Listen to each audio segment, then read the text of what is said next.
ग्रामसभा बहिष्काराचा तळोदा. ग्रामसेवक युनियनचा निर्णय. जळगाव जिल्ह्यातील पारोळा तालुक्यातील शिवरे येथे ग्रामसभेदरम्यान ग्रामपंचायत अधिकारी कैलासवासी पी.एन.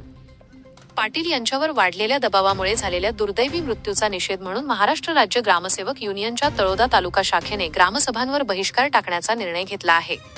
युनियनचे अध्यक्ष राजेंद्र पावरा, उपाध्यक्ष आर.एच. बोरसे, सचिव मुकेश पी. कापुरे यांच्यासह ग्रामसेवक यजुवेंद्र सूर्यवंशी, रत्नाकर शेंडे, मिलिंद पाडवी, किसन पावरा, राकेश पावरा, राजेश भोये, मनोज पावरा, अविनाश वसावे आदींनी आज रोजी गटविकास अधिकाऱ्यांना पत्र दिले. राज्य संघटनेच्या निर्णयानुसार 18 ऑगस्ट पासून नियोजित ग्रामसभांवर बहिष्कार टाकण्यात येणार आहे.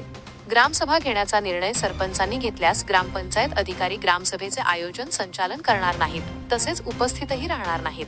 ग्रामसेवकांना सुरक्षित वातावरण मिळावे यासाठी ठोस उपाययोजना करण्याची मागणी संघटनेने केली आहे. तालुका पारोळा, जिल्हा जळगाव येथील ग्रामसभेमध्ये आमचे ग्रामपंचायत अधिकारी कैलासवासी पी.एन. पाटील यांचा ग्रामसभेत झालेल्या हुल्लडबाजीमुळे हृदयविकाराचा झटका येऊन त्यांचं निधन झालं.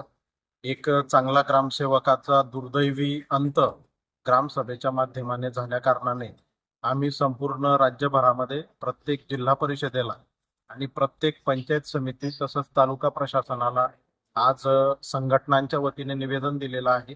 महाराष्ट्र राज्य ग्रामपंचायत अधिकारी युनियन PNA 136च्या वतीने आम्ही प्रशासनाला कळवलेलं आहे की ग्रामसभांमध्ये सामाजिक माध्यमातून म्हणजे सोशल मीडियाच्या माध्यमातून काही समाजविरोधी घटक न घडलेल्या घटना मोठ्या प्रमाणावर प्रसारित करून ग्रामपंचायतींच्या कारभारावर प्रश्नचिन्ह निर्माण करतात. त्या माध्यमातून ग्रामपंचायत अधिकाऱ्यांना टार्गेट केलं जातं आणि कोणत्याही प्रकारची माहिती नसताना ज्या ठिकाणी सरपंच महोदयांनी ग्रामसभा चालवायची असते, ग्रामसभेच्या माध्यमातून प्रत्येकाच्या प्रश्नाचं उत्तर त्यांच्या परवानगीने द्यायचं असतं आणि त्या ठिकाणी फक्त ग्रामपंचायत अधिकाऱ्यांना टार्गेट करून त्यांच्यावर जोर जबरदस्ती करणे, मारहाणीचे प्रकार करणे, या सर्व प्रकारांमुळे ग्रामपंचायत अधिकारी त्रस्त झालेले आहेत.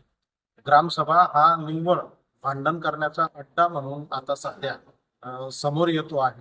ग्रामसभेमध्ये गरीब जनतेचे प्रश्न सोडवणे, त्या माध्यमातून पारदर्शकता आणणे हा खऱ्या अर्थानं ग्रामसभेचा उद्देश असताना अशा पद्धतीने ग्रामसभेमध्ये वैयक्तिकरित्या भांडणं कोरून काढणे आणि त्या माध्यमातून ग्रामपंचायत अधिकाऱ्यांचा बळी जाणे ही फार मोठी दुर्दैवी घटना आहे.